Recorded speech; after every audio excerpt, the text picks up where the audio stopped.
Bonjour à tous, une fois n'est pas coutume dans ce parc et au-delà, Jean-Baptiste sera remplacé par Philippe Doucet qui viendra nous donner son regard sur la saison très particulière que vit le PSG mais vit aussi tous les grands clubs. La semaine dernière, le PSG s'est qualifié douloureusement face au Barça de Messi.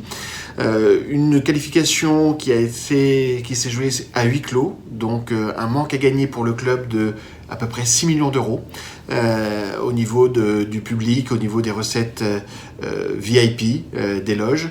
Mais globalement, valait mieux quand même passer parce que la prime de qualification, normalement, devrait être de 10 millions d'euros. On a fait, au niveau de l'Observatoire, un rapide calcul sur ce que a apporté déjà la campagne de Ligue des Champions au club parisien. On est sur une estimation sur les données de l'année dernière à plus de 100 millions d'euros. Maintenant, la grille tarifaire va être revue, on le sait, et probablement par rapport à des mécanismes de solidarité. Et on peut estimer à date que la campagne 2020-2021 de Ligue des Champions pour le club, entre la qualification, la performance au niveau de la phase de poule, la qualification en huitième, la qualification en quart, la part liée au coefficient de la performance du club sur les dernières années, mais aussi la part de marché du marché français.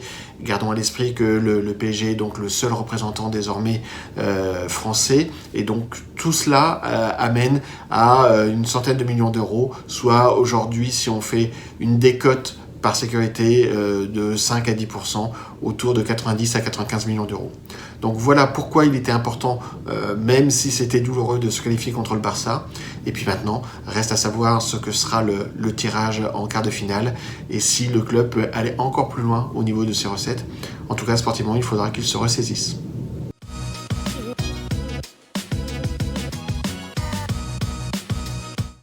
Bonjour à tous. Oui, il faut parler de cette saison 2020-2021 qui est la saison de l'absurde. Pas seulement parce que le PSG perd 7 matchs, qui est quand même très très étonnant. Perdre contre des 19e comme Lorient et Nantes, c'est évidemment totalement inattendu. Mais il faut constater qu'en fait c'est un phénomène un peu général. En Angleterre, Manchester City a été complètement à côté de la plaque pendant plusieurs mois. Liverpool s'est effondré. En Espagne, vous avez le Barça et le Real totalement à la traîne, même s'ils sont un peu revenus sur l'Atlético. La Juve est en position de ne pas gagner son championnat. Il y a que le Bayern qui globalement tient à peu près son rang, mais qui a eu quand même quelques défaillances spectaculaires. Voilà, c'est une saison débile, absurde, avec un calendrier tout à fait invraisemblable. On a même rajouté des matchs internationaux, comme s'il n'y en avait pas assez, alors qu'en fait on a commencé en gros la saison un mois plus tard, sauf en France, mais nous n'avions pas joué, on n'avait pas fait le restart en juin et juillet, donc en France on a commencé à une date à peu près correcte. Heureusement d'ailleurs, parce que sinon on aurait aujourd'hui 2 matchs de plus à jouer comme les autres pays, et je ne sais pas où on les aurait casés dans le printemps européen pour le PSG, qui est le seul club français encore en lice. Pour les autres, il n'y a pas de problème, mais on voit bien que le PSG va être obligé de jouer en coupe contre Lille un jour de Ligue des Champions, donc on est globalement dans un absurde total.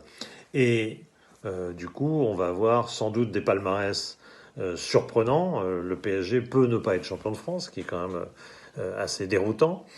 Et puis, que dire de l'euro? Parce que l'euro arrive, et je ne sais pas dans quel état, qui va déjà arriver jusqu'à l'euro, qui physiquement ne va pas être blessé, va pouvoir jouer l'euro, et qui va arriver dans un état de fraîcheur suffisant pour faire un euro correct. Je n'annonce pas que la Macédoine du Nord va gagner l'euro, je n'en suis pas encore là, mais je pense qu'on peut s'attendre à des grosses surprises avec des défaillances spectaculaires. Attention aux favoris, comme la France, dont la France fait partie.